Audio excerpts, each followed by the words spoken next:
What was your recruitment process like in high school? Because you played running back, but you also played a little bit of receiver too. And also, you're not the tallest person or the biggest person, but you were really quick also. So, how did that play into your recruitment process? Yeah. I played running back since I was 8 years old, and so when I got to high school, uh, I was an undersized football player, average size for a human, but trying to play running back at 5'8", 5'8.5", 155, 60 pounds. Making all state, rushing for over 4,200 yards over a 3-year high school period when I started.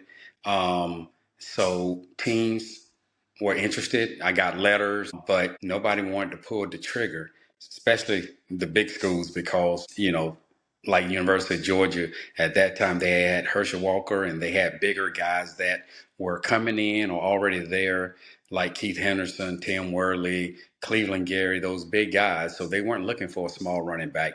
And I really had never played receiver.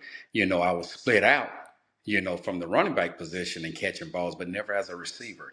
So the my recruiting process was,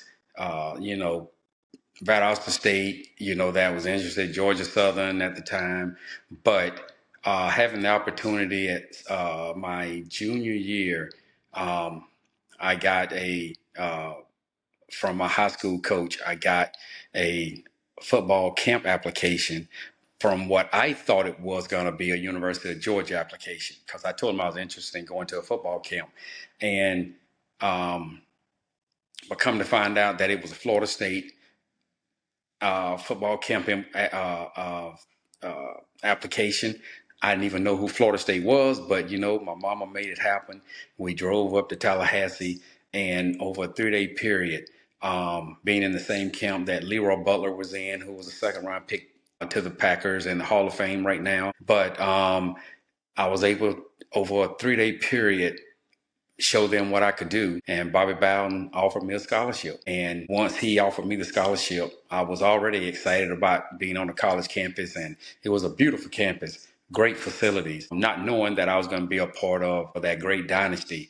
But from that point in time, I was a Florida State Seminole. So I played my senior year, made All State, and had 1,600 yards rushing, and off to Florida State to start my journey. Absolutely. Absolutely. And quite the journey that was. You got to Florida State and your teammates with Deion Sanders on the track team and the football team. So, what was that like being a teammate of Primetime? Prime time at that time was exactly prime time, the same way he was and is currently, which is interesting. He knew what he wanted. He knew what he had to do to create interest in DBs, being first round draft picks and making a lot of money. And he was that then, the jury. But the one thing that he's always been from college and the year that he came to the 49ers when we won the Super Bowl, he was always first on the field. He always had great work ethic. Um, Never missed practice.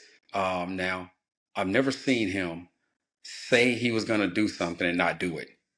I mean, his competitive spirit is something God just blessed him with, that he can back it up. He can say it and back it up. But it was great on the football team, because we had great teams back then. The trike team, we were fortunate, to be one of the top 4x1 relay teams in the country. We had 3 NFL first round picks.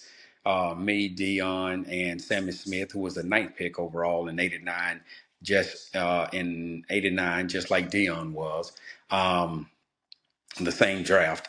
And then the fourth guy on there, which a lot of people don't talk about a whole lot, but Arthur Blake was a '88 and '92 Olympian in the 110 high hurdles. So he was a true track guy.